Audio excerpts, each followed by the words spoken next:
Liz Truss says Tony Blair trashed the Constitution. Now we're paying the enormous price.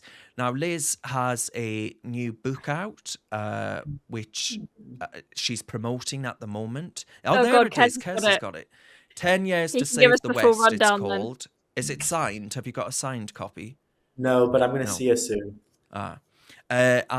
So she's flogging this book, 10 Years to Save the West, and she's said things like the world was safer under Trump. She said Tony Blair trashed the Constitution, we're all paying the enormous price. Dan Wooten on his Substack said Liz Truss was right. The dark forces that destroyed the former PM smashed democracy in the UK, and we should all be worried. I actually think, for example, in the smoking ban speech that Liz Truss made yesterday, she said if people want finger-wagging nannies, they'll vote for the Labour Party. I do think actually she's right in her perception of what's going wrong with the Conservative Party. It's just that I frankly think that the delivery of it was pretty appalling, but perhaps Liz Truss would admit that herself, Qais. I mean, the book initially provided a riveting account of when we lost her late Majesty, the Queen, and Yeah. I can remember Liz saying that she was in a state of shock and why me, why now, and that I people overlook that because she had to deal with a massive constitutional issue. We lost our head of state. She had all that pressures to deal with, and I think that was kind of ignored. And I think she needs more sympathy because that's an arguable feat how she dealt with it all. I do think the Constitutional Reform Act of 2005 needs abolishing. I mean, I agree with the 2006 Judicial Appointment Commission, which means that judges are approved independently, although the Lord Chancellor does have a veto, but in theory he would never use it.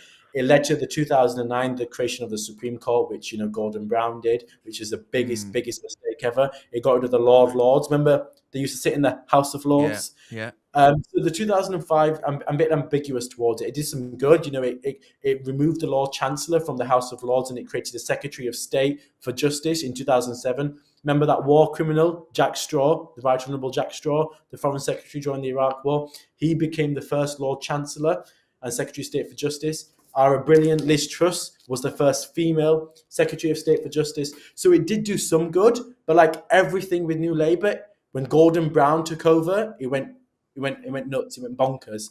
I mean, Liz Truss also talked about monetary policy. The biggest mistake was we took away power from the House of Commons, from number 11, and we gave monetary power to the Bank of England. And, largely since 1997, monetary policy has been decided by Bank of England. Liz Truss said in the book that she wanted to sack the governor of the Bank of England. The government Bank of England cannot be replaced. I mean, he has so much power, and monetary policy is huge.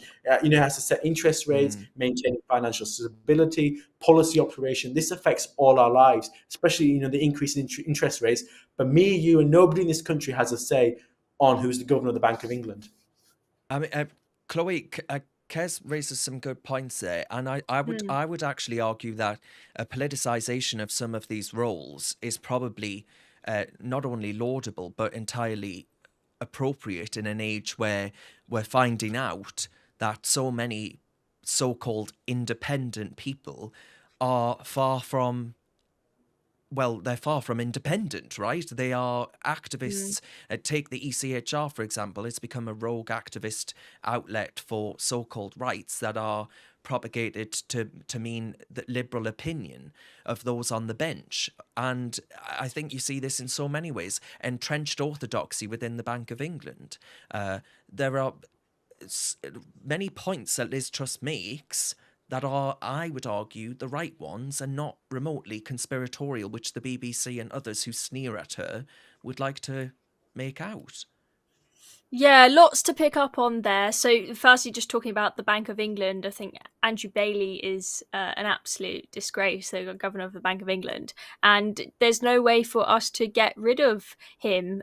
He has given interest rate hike after interest rate hike, which is, had for a lot of people, their mortgages basically doubled when they don't have any extra income coming in to pay for it, when the problem we're dealing with is cost push inflation, which will kind of come down by itself, and the interest rate rises may do something, but I don't think it's worth the immense damage that has caused people. I mean, we don't really have any way to get rid of him and to voice our concerns about what he's done. So I think Liz Truss, I haven't read the book, but I have heard various synopses of it.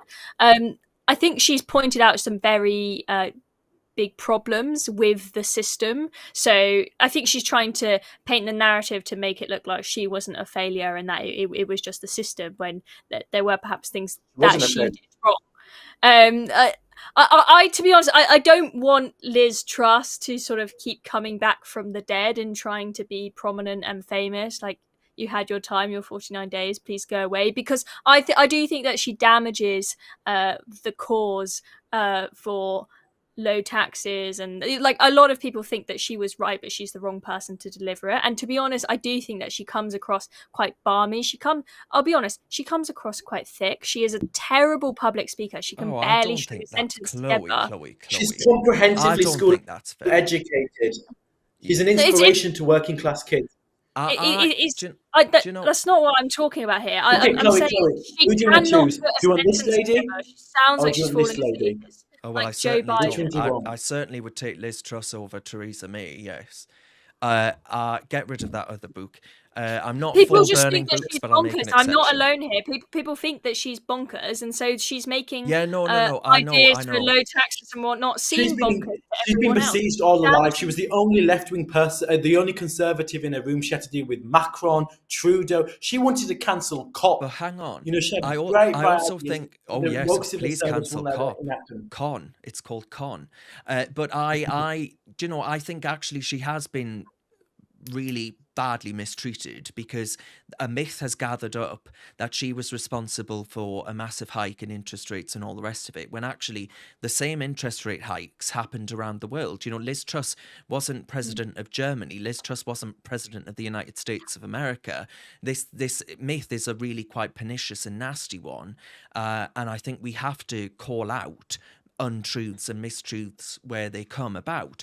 Do I think that Liz Truss's presentation and delivery and all the rest of it could have been better? Yes, absolutely. The implementation certainly could have been better, but I don't think she's this thick, ignorant, and I'm not saying you said that, Chloe, but thick, ignorant betrayer of the British economy that she's been painted out to be. Have you got what it takes to be a reasoned presenter?